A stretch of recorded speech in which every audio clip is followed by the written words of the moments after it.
Hey, friends, welcome to this week of the Inspire Sessions. We got a real special one today.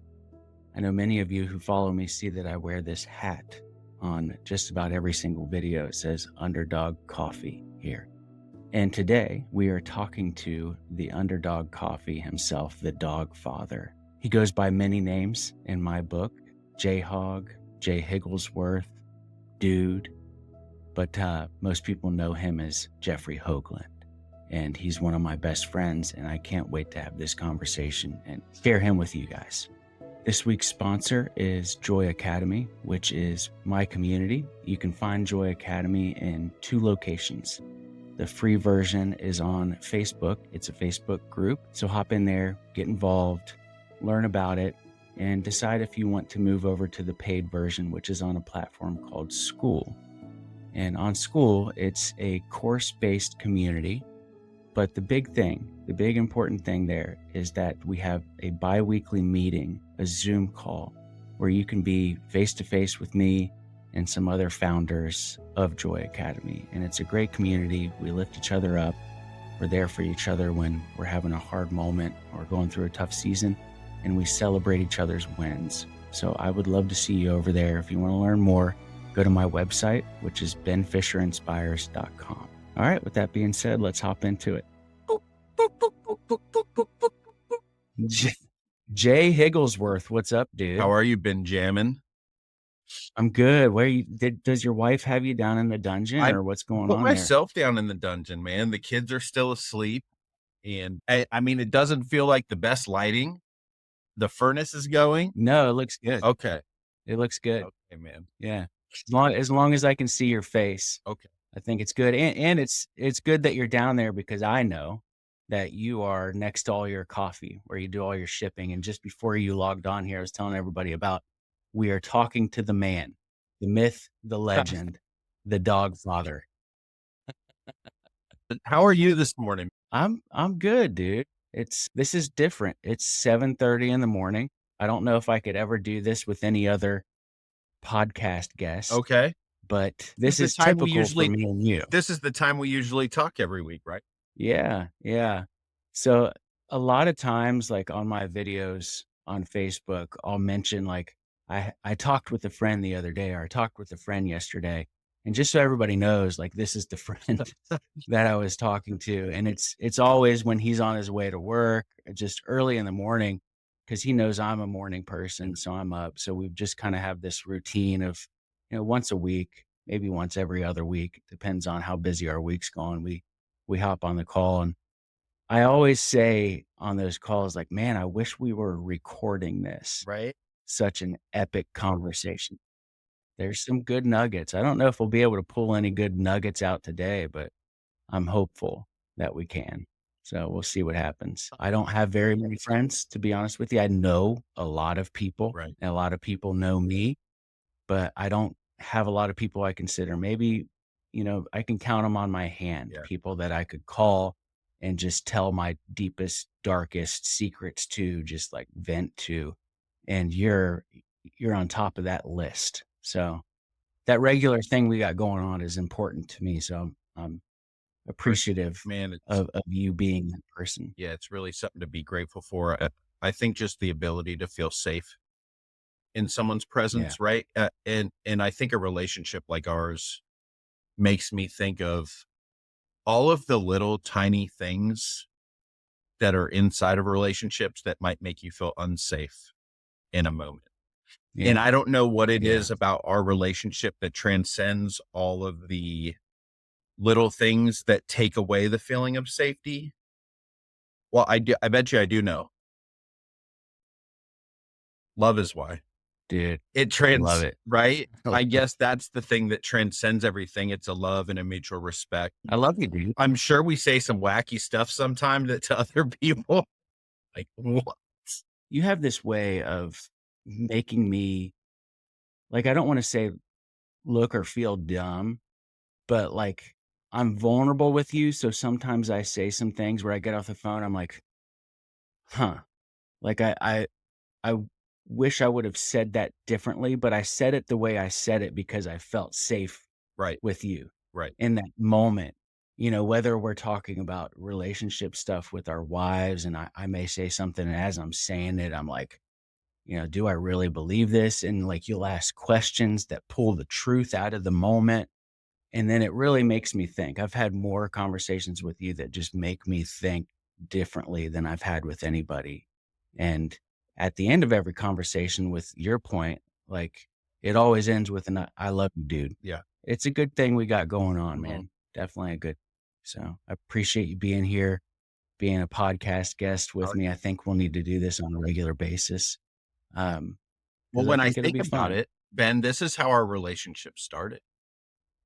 It did. Our relationship started, I mean, I think we're at the 5-year mark, and it started with podcast or video interview, for A String of Hope 5 years ago. Yeah. Yeah. You guys came to my house there in Westchester. Caitlin was, like, 8 months pregnant Dude, or about something like that. we had no idea how close she really was to popping. It was, like, just a few days later that it was like, "Oh, we got a baby." Yeah. You guys sat in my living room, you told your epic story, it was beautiful. A couple weeks later, she popped. I went over and, like, cut your grass for you.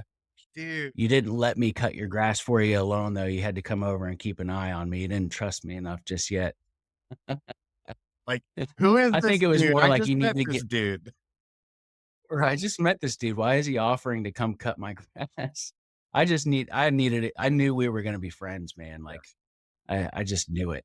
So, I just wanted to keep doing things to, like, connect with you Mm, so we could kinda solidify that. And now I've moved 500 miles away, right. so we've continued the conversations, and then, whenever I do come back in town, I make it a point to see you. Mhm. So, very cool stuff, man. I wanna we have a lot to talk about and not a ton of time 'Kay. because we both I gotta get to work at here in a little bit, and then you have kids that are gonna be waking up any minute Mhm. that you need to take care of. But I wanted to start off, if you're comfortable with it, something happened to you on your drive home the other day Uh, with your family, and if you're comfortable talking about it, could you tell that story the way that you told it to me the first time you told it to me? Think it's an important thing to bring up and can steer our conversation in a interesting direction. yeah, sure, man. Can I start out just in a I just wanna hit on something real quick. I want Yeah, you to please. know that I'm doing this because of the love and respect I have for what it is that you're doing on your platform. This was a very hard decision to make, to be a part of something on social media again. You know, our history and my wife and I's history has been, like, just living out loud on social media, right? People know our Mhm. recovery story. People know our struggles with, difficulties with pregnancies and the difficulties with our dogs and just in life in general. And about a year ago, we kind of virtually stopped letting the outside world know that we were doing and started living like a little bit more of an insulated community life with the people that were around us instead of the people that followed us.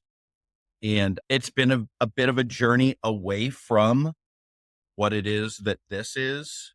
And so this was you and I have had, I just, people don't know about this, but you and I have had back and forth conversations about this. And man, I would love if you'd come and like, yeah, man. I with you saying that, I want you to know that the stuff that I have planned for today, Yeah. it all surrounds that. Right. I wanna talk about that for mainly this entire podcast. But let's start there, and then we'll kinda segue into a little bit of your story, and then let's talk about Facebook and your decision to cut ties with it. So For tell sure. tell me that story of what happened the other night. Yeah, man, for sure. So, it was, what, 2 Wednesdays ago now. My wife and I were on our way from her parents' house in Lebanon, and we were headed towards, Monroe. And if you're not from Ohio, it's Highway 63 is a bypass between 2 of our major highways, 70 and 71. And it's a 2-lane road, but it's a highway. It's a 2-lane road, and it's very thin, and it's 55 miles an hour, and it's pitch black at night. and it always feels a little bit uneasy. And last Wednesday night, we're coming up the road, and Caitlin, my wife, tends to watch the road extra well at night because she knows that I'm not the best at seeing, and she points out that maybe about 200 yards up on the road, a lady had hit her brakes and was kind of pulling over to the side, and so she's like, "Hey, slow down a little bit." And mind you, this whole what I'm describing happens in a matter of 5 to 8 seconds, right? Yeah. And so she says, "Hey, slow down." And so we're at 55. And so we slow down to 45 miles an hour. And without any warning, all of the sudden we are in the middle of a car accident that's happened 30 to 45 seconds prior to us, coming up on this scene at 55 miles an hour, and make a decision in the moment because we don't know what's going on around us. Like I just slow down naturally and run over God knows what at this point in time. Two cars had hit head on at 55 miles an hour, and it was destruction everywhere, right? There is nowhere to drive that you're not hitting something or putting my family that's in the car in danger. So we drive on through while slowing down, and my wife calls 911, and I get out of the vehicle to hear another lady, the lady whose brakes we had seen, is like, "Hey, can you come help?" Man, we run over to these vehicles that are sitting there, and she's on the phone with dispatch, and they're like, "Hey, can somebody check her vitals?" And and so the lady's, she's not struggling, but she's kind of moving around, that, she's not really responding to what I'm saying. I'm able to get a pulse on her neck and let her, like, "Hey, she's alive." And that lasted for about 7 seconds, and then it's gone.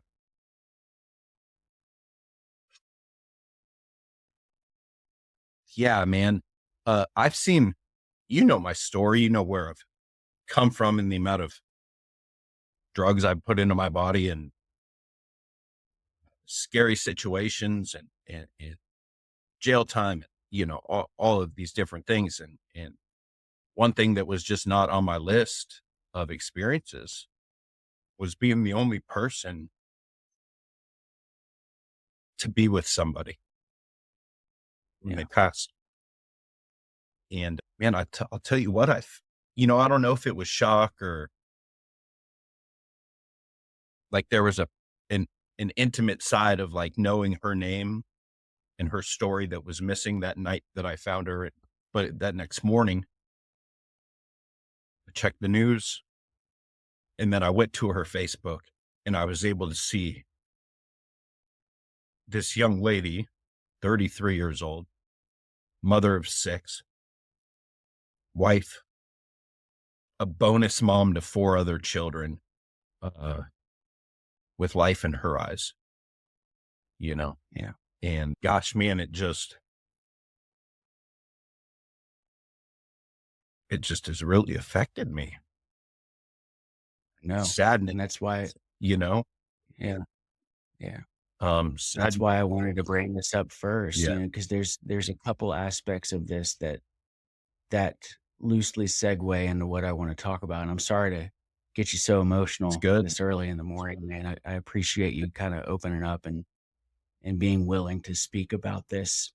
But, the first aspect of it is looking at what's important in life, because we get so caught up with social media, work, different things, different dramas that happen throughout life, drama that's happening at church or whatever. And moments like that, even you telling me the story, me not experiencing it, really has affected me too.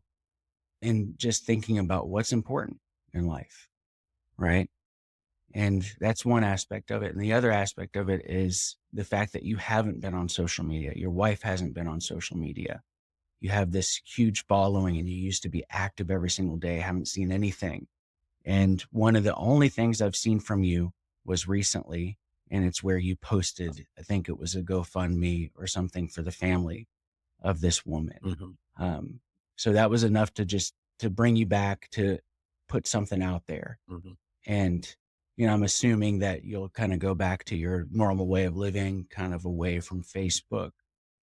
But I thought it was interesting. Facebook's it's still there. It's a way for us to connect and connect with each other.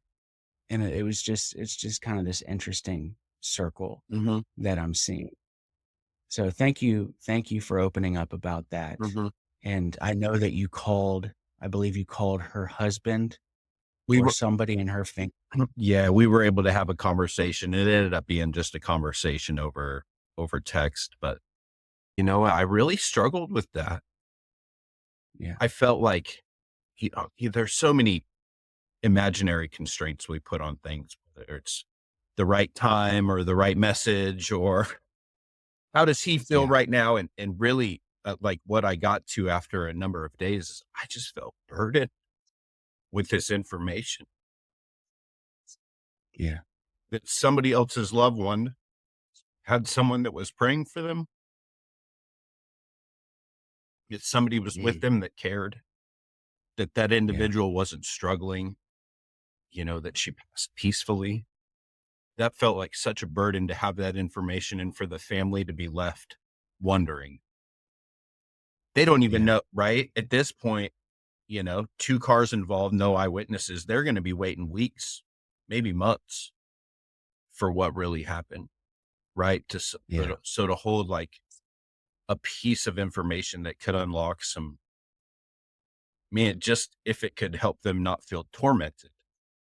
I made a video the other day about how difficult it is for me to um, communicate with people who are going through something.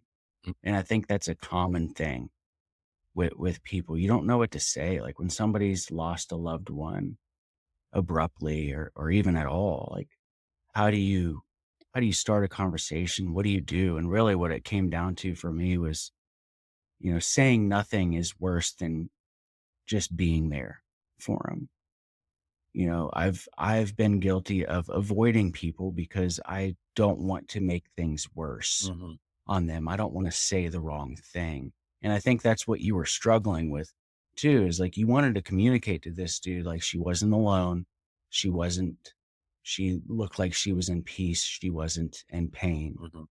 And you want to tell him that, but then you think like, man, what would be going through his mind?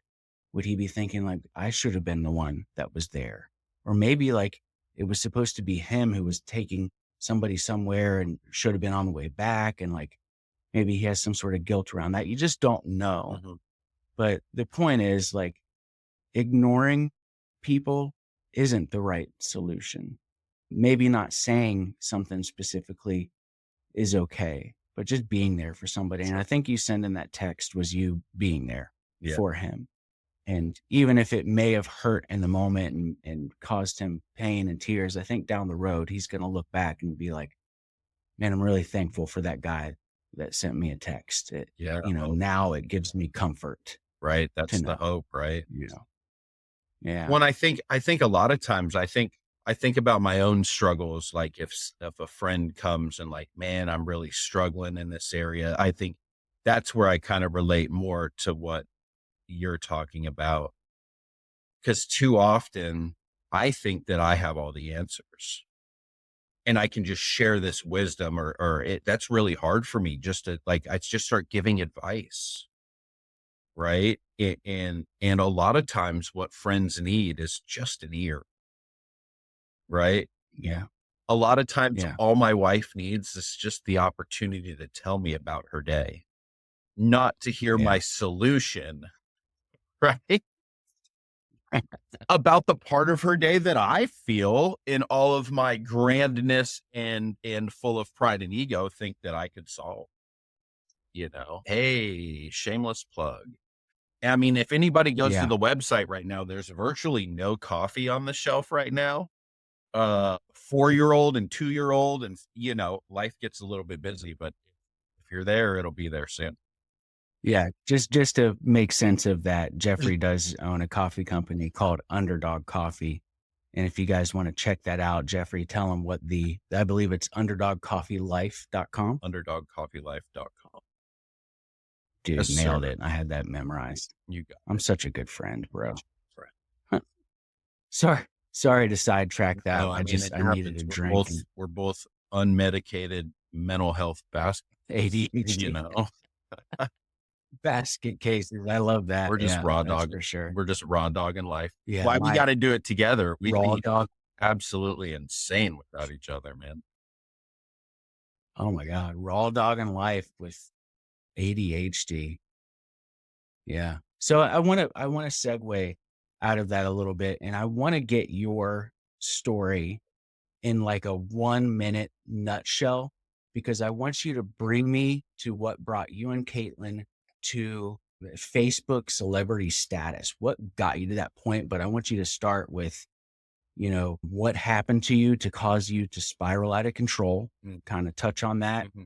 and then just zip through all the years Yeah, of chaos yeah. and then get me there. I was born and raised Seattle, Washington, middle upper class.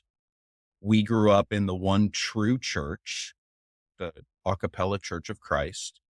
Raised very well, pretty sheltered and protected from the world. Big family, 5 sisters and a brother. Mom and dad were both there. Mom was stay-at-home mom, dad was Superman. Dad worked every day. Mm, Dad made every single sporting event I ever had. Uh, Dad was supportive always. Dad was of service to others always. Just a really good example of a man of God, right? And a man that I would want to model my life after moving forward. When I was 19, my dad got diagnosed with pancreatic cancer and passed away very, very suddenly, 6 months or so. And I had known no other tragedy in my life, no other trauma. And that first sign of trauma for me, I turned to drugs to cope with life. And really, I can skip the next 15 years because the next 15 years from that moment forward, jails, institutions, chaos. spiritual death, criminal activity, sexual immorality. I mean, just I lived a life void of the presence of anything other than my will, is how I'll put Yeah. it. And Yeah.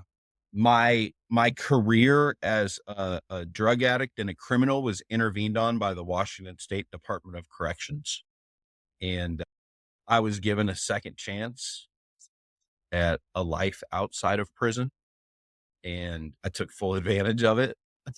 I took full advantage of the opportunity given to me.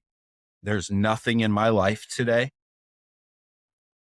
nothing that looks anything like the life I lived up until 2013. Met my wife. That's a good thing. Man, it's a beautiful thing. Oh, my poor kids, if any part of that life resembled my life now, and they would be in for a rude life. Grateful for that.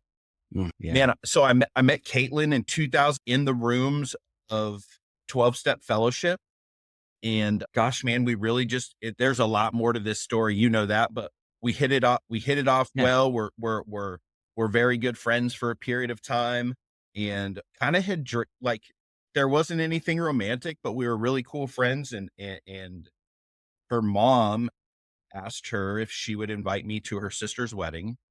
And after she'd invited me to that, we kind of just started hanging out in a different way and it just blossomed and grew. And But you guys had your first kiss at that wedding, we didn't you? did. We had our first You kiss at snuck that you wedding. Yeah. On snuck camera, one in there. snuck it in there to be recorded in the annals of history. I think we have that picture on Facebook somewhere. I'll have to Oh, go steal that and flash it on probably. screen. I think it was part of the String of Hope episode. That's fun. Yeah. But yeah, man. So my wife, so Caitlin's just she was on Facebook a lot, and we had a lot of dogs, and she's a very good writer, and she had this way to tell about to bridge the gap between life and recovery, and she can make you feel exactly what it is she's putting on the page, and people just started to like flock to her vulnerability and her writing style, and I was in the background as this dude that didn't mind being on camera and can ham it up pretty quick and can kind of steal the energy in the room and make it bigger at times. And we kind of like had this perfect storm of message of hope, Yeah. entertaining dogs, not so bad looking husband and wife that, that could, Right. that can be like everything just kind of fit in this Facebook page just like blew up out of nowhere, right? It was like she had started this page and posted some funny videos. And then we had this birthday party with McDonald's cheeseburgers all sitting around a table. And we woke up one morning to like 41 million views and like 100,000 new followers. And we're like, holy crap, what is going on? Yeah. And then she was approached by Facebook. She was one of the first 25 influencers that were offered this beta monetization platform for Facebook to start doing A/B testing on it and to do these things. And our lives changed. Yeah. Caitlin quit her job. She went from, making a fairly good accounting salary, being a college educated accountant, right? Working like tripled her salary overnight, right? Like Mhm. all of these things pouring in. All of a sudden, I don't have to work, but I get to choose to go to work and just living our life out loud, social media, right? Yeah. And then COVID happened, and it was like this perfect storm of we're isolated inside and we have no community around us, but we have this Facebook community, and we were all in. Every moment, Hmm. every day was thinking of content, responding to criticism, responding to good comments. You were there for that for a I was there, and you guys were on fire, man. Like with Facebook, things were going nuts, and the criticism, though, like we'll get into that. Like I want to talk about like what really led to the decision to step away. We'll yeah. get to that, but the criticism was just wild to me. Some of the people that you guys had Mhm. just hating on you for no reason Yeah, whatsoever, right. and I'm sure that that was a big part of your decision to step away, you know? Yeah, I mean, I I think for both Caitlin and I, it wasn't even the criticism that came towards us. Like we can handle it, right? I had a lot of fun with it. My whole persona became the clapback, right? No matter what Yeah, somebody had to say, it, and and Caitlin defended herself, right? yeah. I think over the You course get of time, while that wears the individual down a little bit, this Caitlin got to this before I did. Caitlin started looking at the whole of social media, right? Like to find her own sense of peace. And I don't want to speak a ton for Caitlin in this, but yeah, but but looking at the whole of social media, she was able to see that, okay, this isn't just me. This is just the way that people are responding to any social media. I don't care how positive a thing you find, there is hate, right? yeah, And it just, for her first, and then me too, it just started to feel very just, the whole thing was ugly. Stepping back from social media, we're also just really diving into our faith, right? And a big thing has been like, dude, we became our own idols. Dogs and other unsolicited advice became the thing that we served, yeah. right? Mm, Underdog coffee became my identity. Dogs and other unsolicited advice became my wife's identity, right? yeah. I can relate to that so much, just from the standpoint of where I'm at with the followers that I have, and I feel like, at least in the past, I've felt this sense of I have to post. I have to get this many posts up to keep the algorithm going, to keep feeding it. And, through my conversations with you and just talking with you and getting some clarity and some perspective on it, I can say for the last year, I've felt comfortable stepping away for Mm, numerous days. I've stepped away for, weeks at a time. Didn't you do like You 9 know, I days straight the other couple a yeah, I month did ago or something? yeah, I did 9 days straight, but I think I went in and, like, scheduled some old posts or something to go up just to keep it going, but Sure. I took 9 days off, and in the past, I've been doing this for 5 years Yeah, now, 5 years plus, and in the past, like, I never would have done that. I never could have had peace doing that. I would have been right. thinking about, "Oh my gosh, I'm losing all the momentum I had."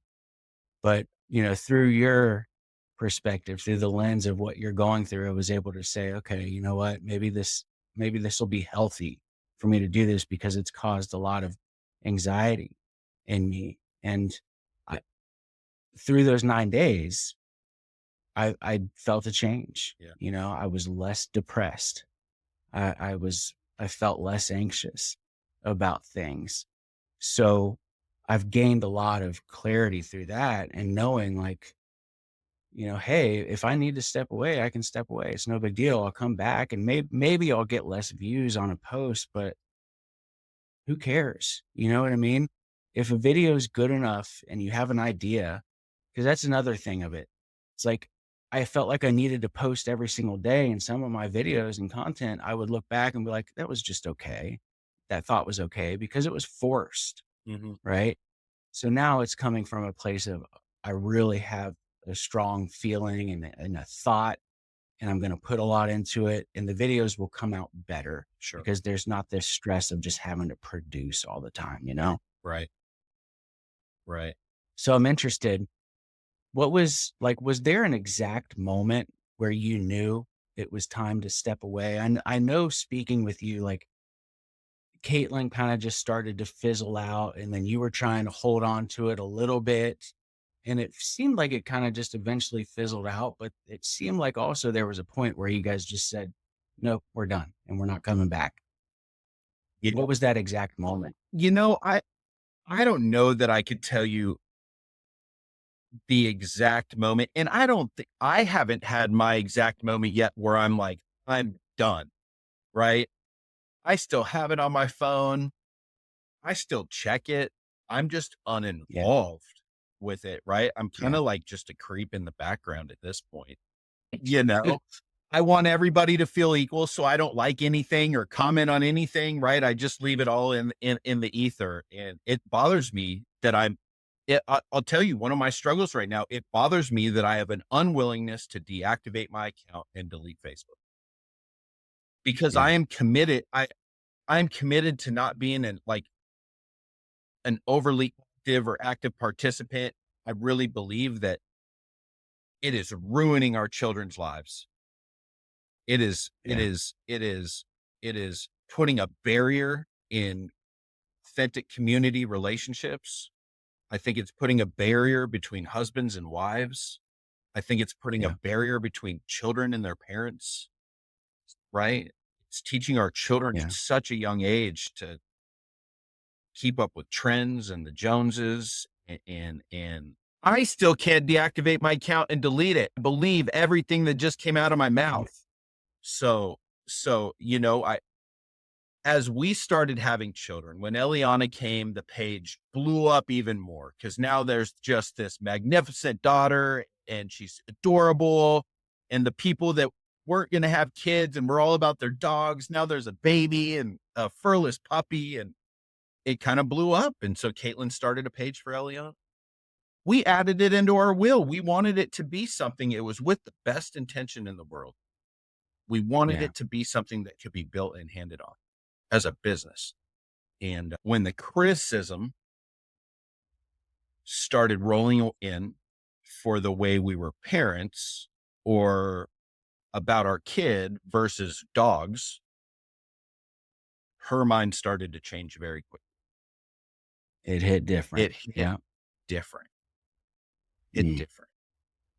And so that the fizzling out you're talking about, there was a motivational fizzling out of like, man, it is it worth it to then, get this criticism about who we are as parents? Like we know, but again, we're inflated by what Facebook thinks of us, right? Things like yeah, that. So the fizzle out started there, and as being parents became more important, as we understood being parents better very quickly, it just started feeling gross Yeah. to not only just putting our kids online and it made us money, like it started to feel gross, like, hey, you're kind of just selling your kids, right?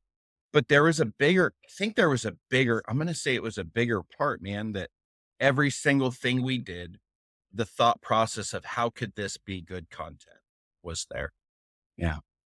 This would be a great picture. Do you have your babe? Can you pose again? Let's get another one. Hey, kids, just sit still one more minute. Let's like, hey guys, sunset's beautiful. All of that stuff, man. While that was all going on, we weren't living in the moment. Yeah. We weren't, we weren't enjoying the moment.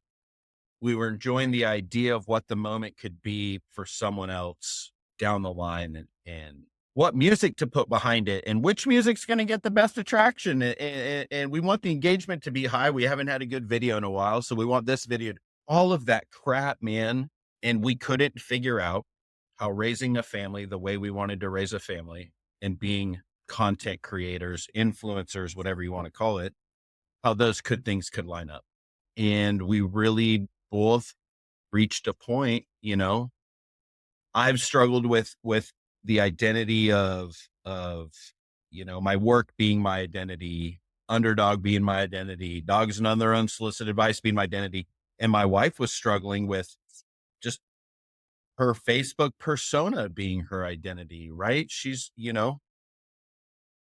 Yeah. We have Yeah. these identities that we always identify with something. To both of us, identifying as a son of God and a daughter of God Yeah. became more important. Identifying as a loving, caring, present mother and father became more, Kudos to you you. know, And I'm still out here walking the line. I'm not ready to it's okay. shut it down. I'm building new things on all these social media apps, and I'm trying to find that perfect line to walk and that perfect amount of self-control and willpower and being able to stay in the moment. And I can Yeah. say that, I've had arguments with my wife over being unpresent and disconnected because of all these things I have going on in social media. So I can't say I'm doing a perfect job, but I'm trying to figure it out because I do feel like I have a lot to offer Mhm. the world as far as inspiring. I mean, this podcast is called Inspire Sessions. I want to show people another way, a different way, and the only way to do that is to put myself out there. So, until I make the decision that I don't wanna do that anymore, Right. um, at least in this manner, like, maybe I could go work for a church again and inspire people in person in a different way, and that's always an option. But, yeah, I had a discussion the other day about some of the things that you mentioned about how you're talking about how you're gonna make the scene better or the video better and do this or that, and maybe you start to do some things that you probably wouldn't do just because you want the video to pop. Right. And we were talking about it in the sense of, like, television shows like Hoarders or Intervention, where they have whole crews of people that are making money off this show and making money off the fact that it's gonna be a success and Hmm. a hit, and people are gonna be watching it, and they realize that people wanna watch a train wreck, you know what I Yeah. mean? They wanna Yeah. watch all the negativity, and that's what causes it. So, I think society, like, these shows that we watch and social media has really, like, they've caught on to that, and maybe the crew guy that's just doing the rigging for the set doesn't have a lot to do with this, but they're all working together and it's moving society in this direction where we're putting this content out there into the world that's not necessarily healthy Mm. for anybody or anyone. The people making it, the people viewing it, the subject that they're filming. Right. So it's this I love the idea of this shift that you're making, and we've talked a lot about your spirituality and how you're going to church and how you're becoming closer to God. We've had discussions where in the past, like you were struggling a lot with some doubt, Mhm. um, as I have been too. And those have all been good conversations, man. And I just kudos to you for being able to see that, to be able to step away, to be able to live in the moment, to Yeah. be present, and to be a good father to your kids.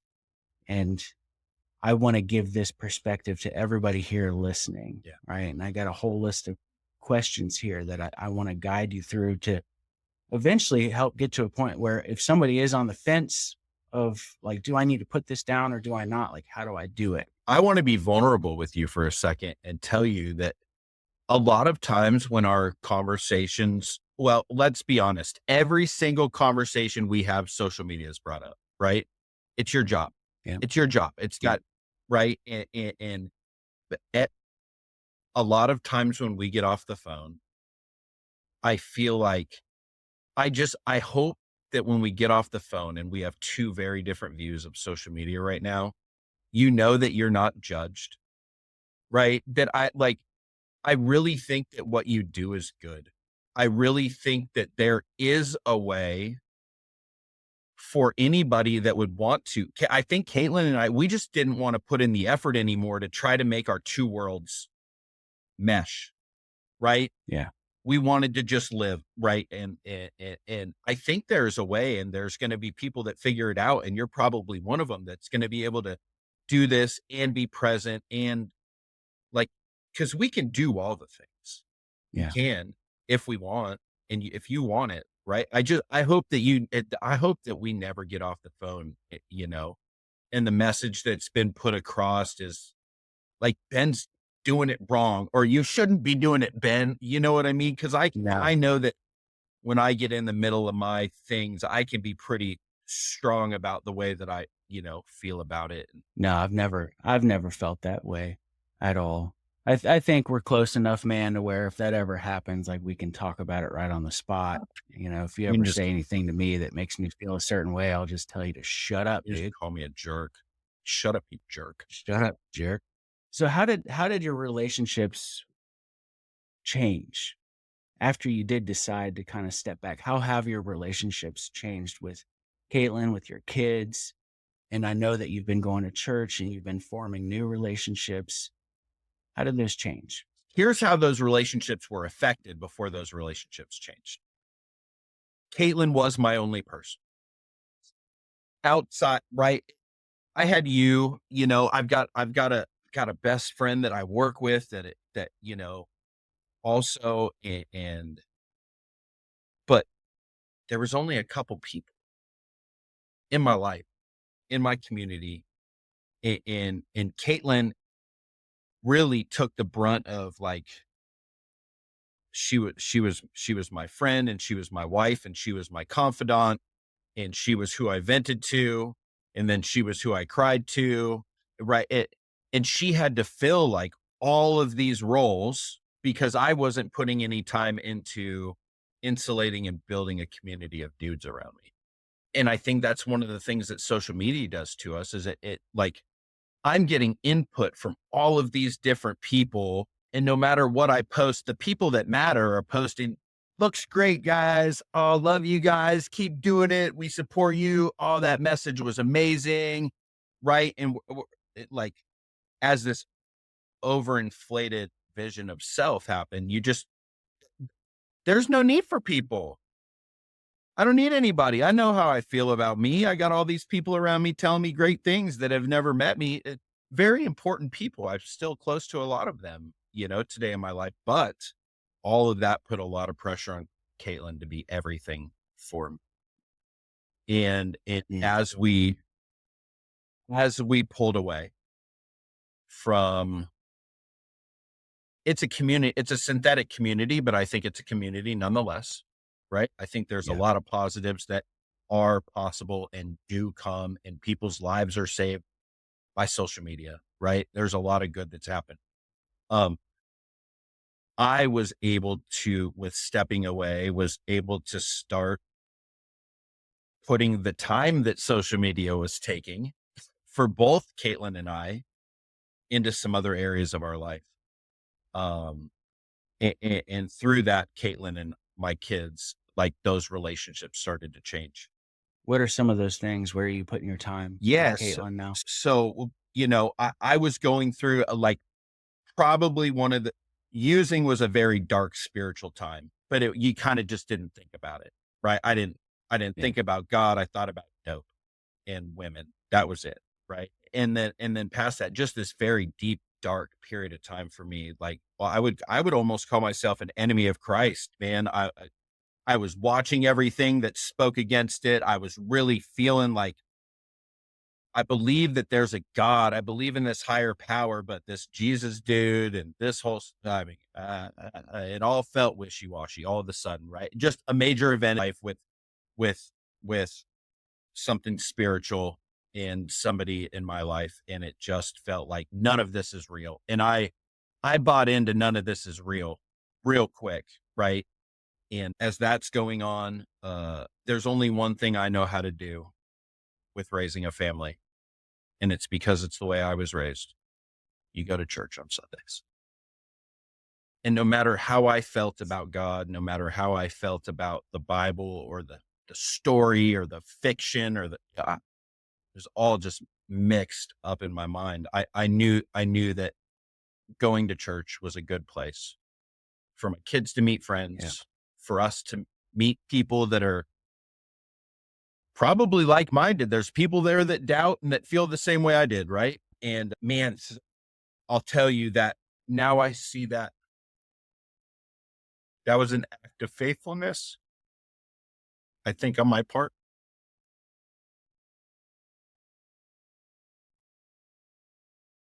And while I didn't know what I was doing and I doubted everything, every message, it was just, I met it with disdain and loathing and a lack of faith.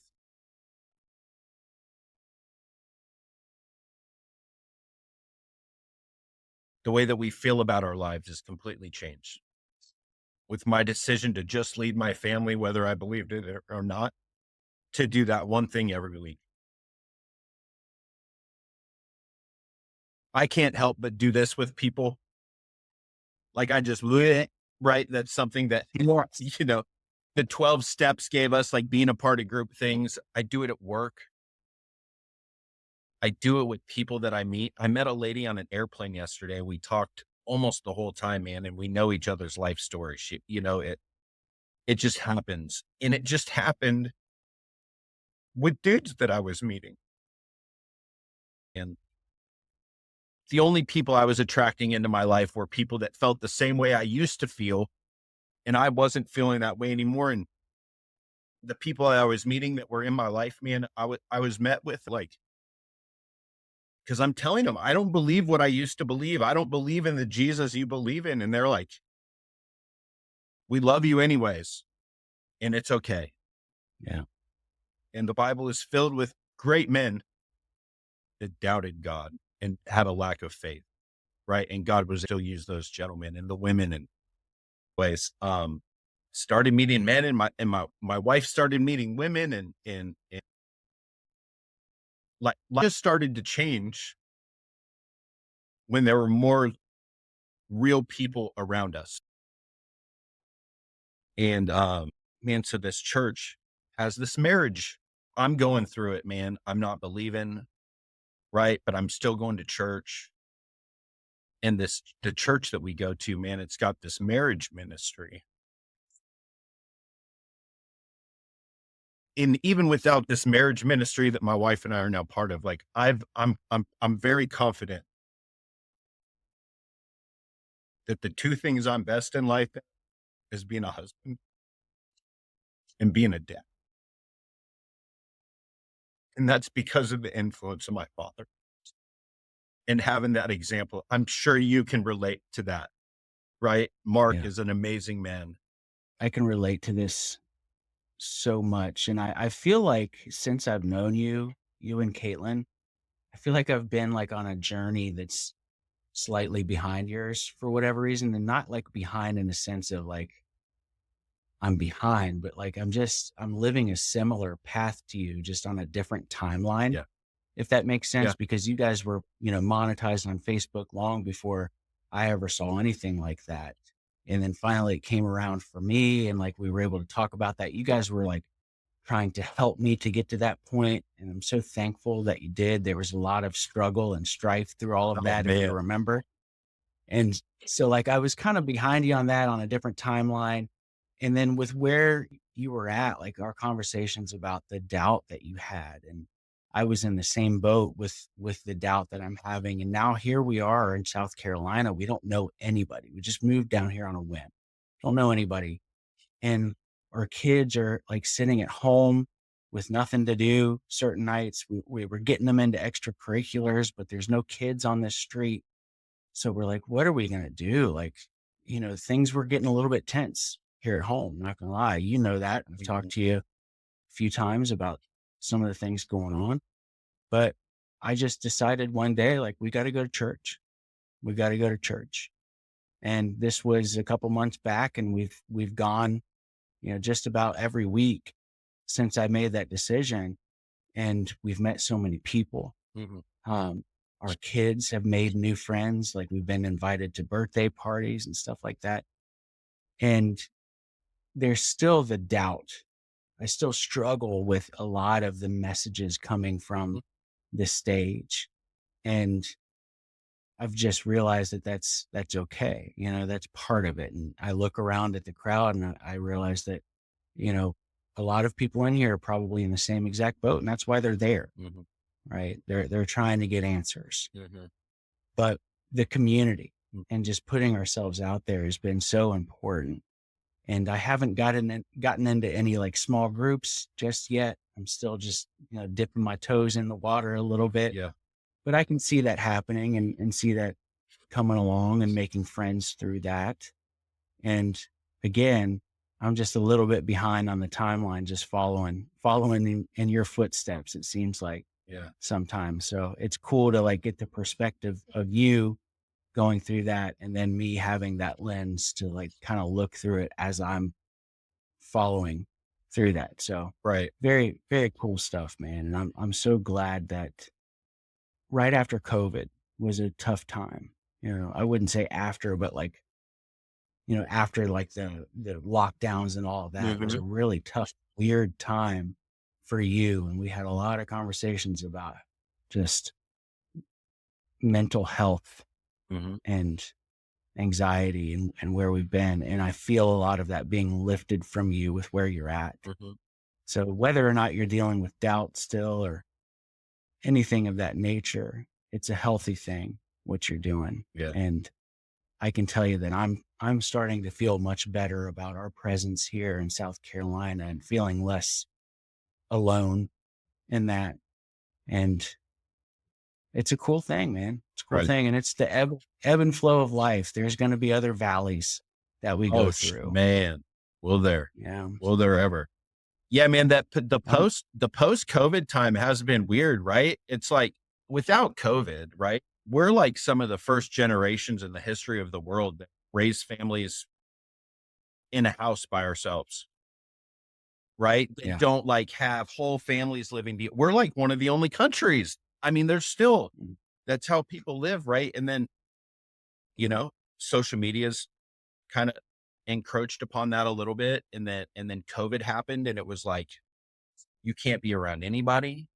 And then social Yeah. media became more prevalent and TikTok, right? And like these things came into place, and it's been like this perfect storm of like now we find ourselves as a generation that raise our kids alone. We work remotely, we work alone at home. Recovery meetings, we go to 12-step meetings on Zoom, right? All of these Mhm. things are handled in the comfort of our own home in front of a computer screen. And we wonder why our men I wonder why is my mental health in the shitter right now? It's because I'm not Exactly. around people. It's because I'm You're not and you're living a a people life with person. community. Yeah. It's because I'm Yeah. stuck to my own devices instead of like being fully known. I think that's what's special, and right? We're living a relationship as God has intended relationships to be, right? We are Yeah. fully known by the people around us, right? Yeah. There aren't many people that fully know us, man. My wife fully knows me. You fully know me. You know, I'm in a men's group now. I give them the same emotion and vulnerability I'm giving you right now, right? I want the people that are in my life to know my ups. I want them to know what makes me tick. I want them to know that I'm really sad that this lady Yeah. lost her life. She's an innocent. She's on her way to work to provide for 10 kids. I want them to know I'm struggling with that. Yeah. I want them to know that I'm like an individual that struggles with lust, you know? Hmm. I want them to know these things because that is the way that we're better, right? I'm better if you know that about me. And once every month when we talk, you say, "Hey, dude, how are you? That was traumatic. Yeah. I love you and I hope you're doing well," right? Yeah. Yeah. I remember a conversation we had a while back, and I was talking about Joy Academy, the community that I started, and you said something along the lines of, "Do you even feel joy, dude?" And I got, I wouldn't say offended, but I was taken back a little bit because I thought you were what I thought you were saying was, like, "You're not a joyful dude, man. Like, every time we talk, you're talking about this negative thing or this negative thing." So I got defensive really quick and, like, started saying, "Well, of course I feel joy, and because of this and because of this." And then I, like, took a breath and asked you, like, "Well, do you feel joy?" And your answer was, "Well, not really, dude." I don't think so, man. And I think it was just the moment you were Yeah. in Yeah. that morning, right? Because I know you feel joy. You're a joyful dude, Yeah. like, with a lot of things. And, I was worried about you after that conversation because we had to get off. You had got to work. Something was going on. I'm like, "We need to talk about this later." I don't know. I was in a funk that morning. I can tell you, I can finish that story though. Yeah, I think I please. ended up calling you the next day, which I don't Yep. usually do. And I said, "Hey, dude, I was thinking about the joy thing." And I said, "I do feel joy." I Mhm. said, "Tonight, I was putting my kids down and it'd been hectic. And there was like a moment of quiet. I was just sitting in my daughter's room and like the whole day was starting to just like, it's was stopping to weigh me down. And I got up and walked out of my daughter's room. And as I walked by the bathroom, she goes, "Hey, dad, can you please come wipe my butt?" And I was there in It's a the little moment and I Yeah, smiled so big and it was pure joy. yeah, I'm living out my purpose as a father and a servant to my kids. And that's more than I ever expected to be doing in my whole life, man. yeah, And I feel joy. That morning was weird because yeah, I was questioning you. Like, you don't seem like you feel joy. I don't feel joy. You know, it was just one of those mornings, man. And then I was just yeah, smacked with it. I was smacked with just the biggest proof of like, there is joy in your life. We just got to be yeah. present in the moment a lot of times to see the joy. That's exactly it. Yeah. You have to be present. You have to keep an eye on that joy meter too, because it's, happiness is a fleeting thing. It comes and Man. goes. Uh, Joy is really, it's a way of life. It's a mindfulness. It's a Yeah. living in the present Yeah. It's and choosing to staying see in it. through the minutia for those moments, man. Cause Yeah. that single moment, that, "Hey, dad, could you wipe my butt?" That's not a joy, right? That could have caused frustration. Yeah. Wipe your own ass, kid. I mean, it Right. produced joy, not because it's joyful, because I'm joyful. Exactly. It's within you.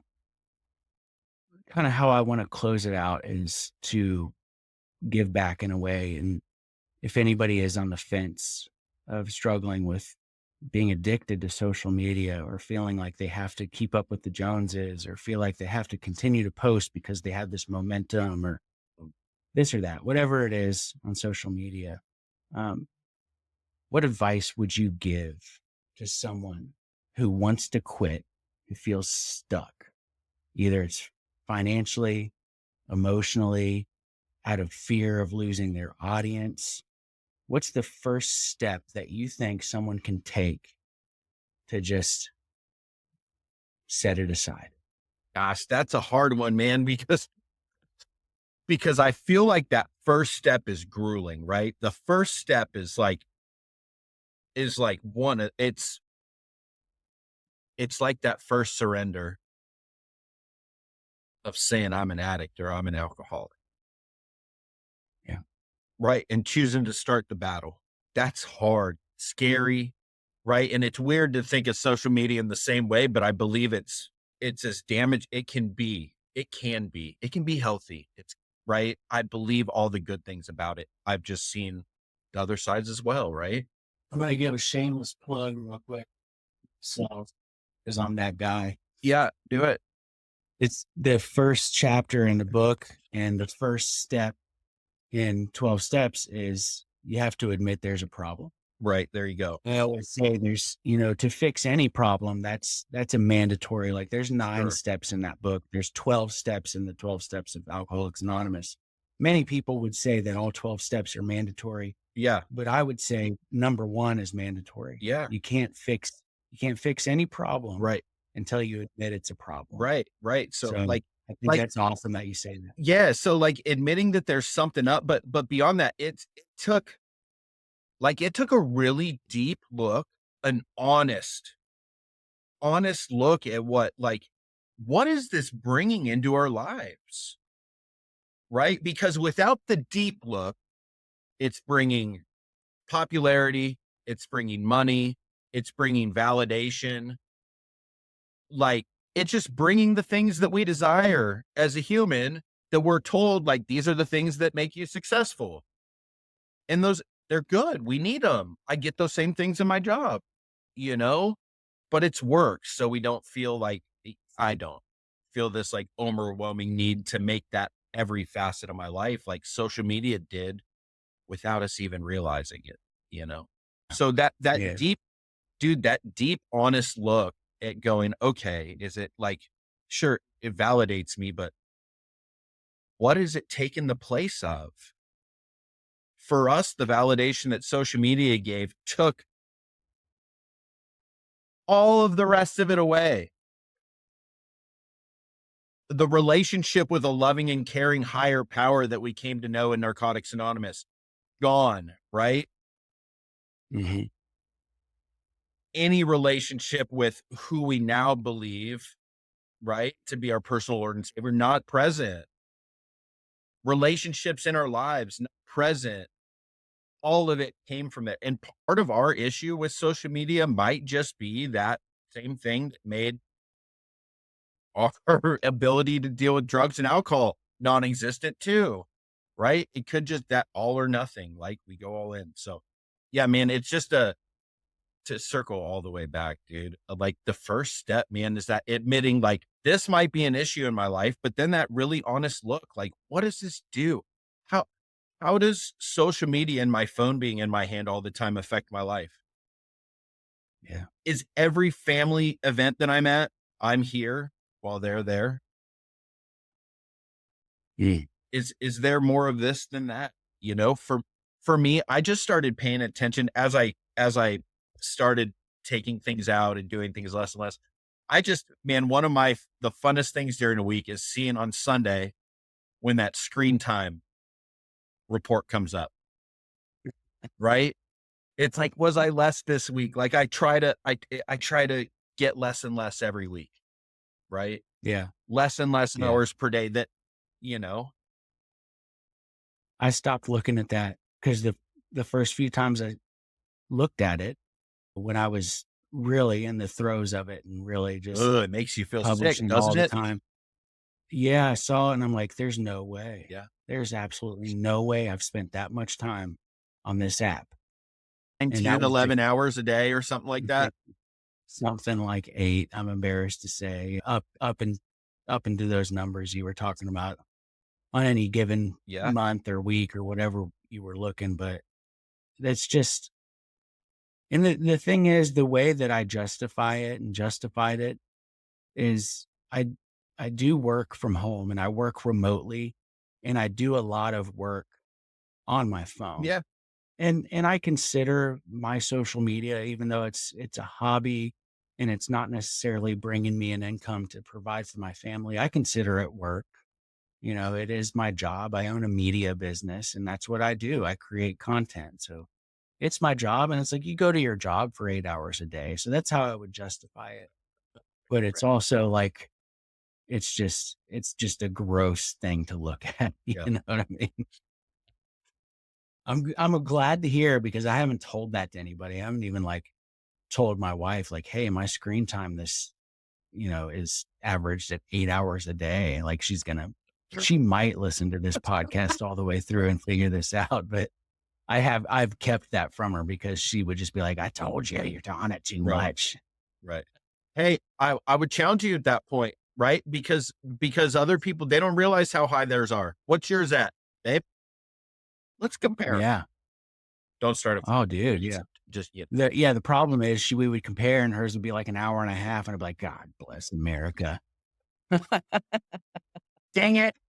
Dude, if you're feeling a nudge, if you're feeling like I'm spending too much time, don't announce your departure to social media. No. Just take a Yeah. break. Dude, Yeah. try 30 days of no Facebook, no Snapchat, it's all social media, no YouTube, no Instagram, even though it's just photos, no TikTok. If there's somebody that's thinking about like this is becoming an issue and it feels like I'm not living the life that is happening around me, try 30 days, no social media. Just try it. There's dry January. So like not drinking in January, we can call this like fuck Facebook February. F Facebook February. Well, we'll censor myself a little bit there. Eh, F Facebook February. Just take 30-day break. Don't tell anybody. I love that you mentioned that. Nothing bothers me more than somebody who says like, I'm taking a break from Facebook. I'm not going to be back. And then, 8 hours later, you see them posting again. It's like, come on, dude. Like, just don't announce it. And you guys didn't. And like people like I I think I saw the post that you did recently with the young woman. I think somebody hopped in there, or maybe it was a post before, and it was like, "Where have you been?" And you're like, "Just living life, dude. Yep. Just living life." You didn't announce it. You didn't announce that you're taking a break from Mm. Facebook, and I commend you for that because that always backfires when you announce. I feel the same way about that as I feel like an emotional breakup. Like really emotional breakups tend to get back together because both parties really love each other and they feel badly about how they reacted. And so it's like, okay, this deserves another chance. I have noticed that when friends say, hey, we're done and there was no blow up, I think they're usually just done, right? When we Yeah, don't announce and make a big deal of things I think we have a, a higher rate of success in doing the thing we're trying to do, you know? yeah, I don't know. exactly. Love talking with you, man. Yeah, we'll do this. We'll do this a couple times a year. I Yeah, think have you on this podcast and just sure. chit chat, I probably make you a won't call regular you thing. this week now that we've done this. Yeah, this is like, you don't have to call me for 6 months if you don't want to. This was please, please call me. Please call me. You're my only friend, man. Call Please me. call me. I don't want to do this thing alone. So let's close things out. I love to close things by just giving some sort of inspiration. And today we talked a lot about, stepping away from social media, but maybe it's not social media that you need to step away from. Mm, Can you give your best kind of pep talk to somebody, whoever's struggling with something? Maybe it is addiction.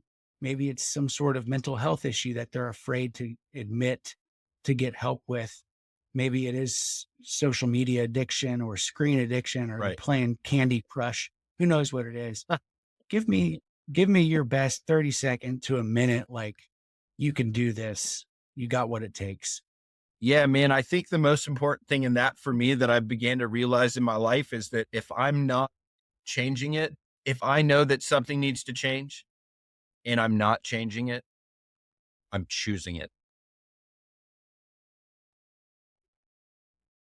Amen. And so it's really, man, like everything we do is hard. Changing is hard. Thinking about changing is exhausting.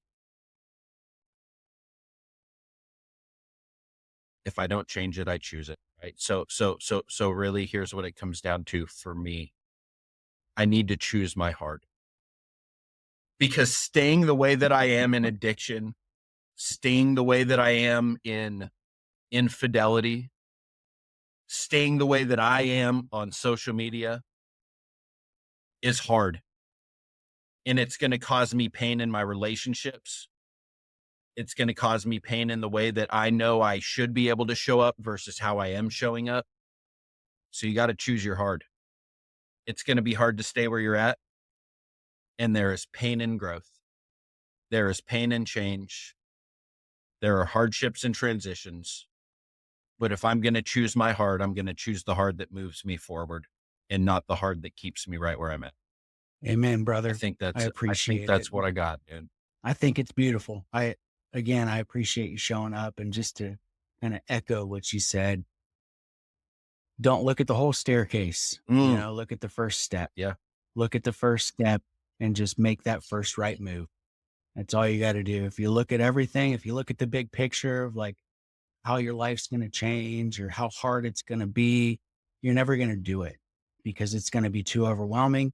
You're going to get stuck in this cycle of Mhm. anxiety. So just take the first step, and maybe it's a really small step, Mhm. maybe it's getting a locker for your phone or something and locking it up for an hour. Yeah. Maybe you try an hour at a time Yeah. or whatever you're dealing with. Just that first step is important. And like Jeffrey said, choose your heart. What if you're struggling with something and you've come to a point where you're able to admit it's a problem, then it's a problem and it's hard. You're going through something hard already, something difficult, Mhm. and it's going to be hard to change that, but there's going to be a light at the end of the tunnel. There's going to be a new way of life Mm, after you get through that initial hard. So I really love what you said there, Jeffrey. mm. And I love you, dude. Yep. And just thank you again for being on the Inspire sessions. And we'll have you back soon. And with that being said, to all you out there listening, me and Jeffrey both say, I love you Mhm. Love you. and stay well. Peace. Talk soon, bud. Love you, dude.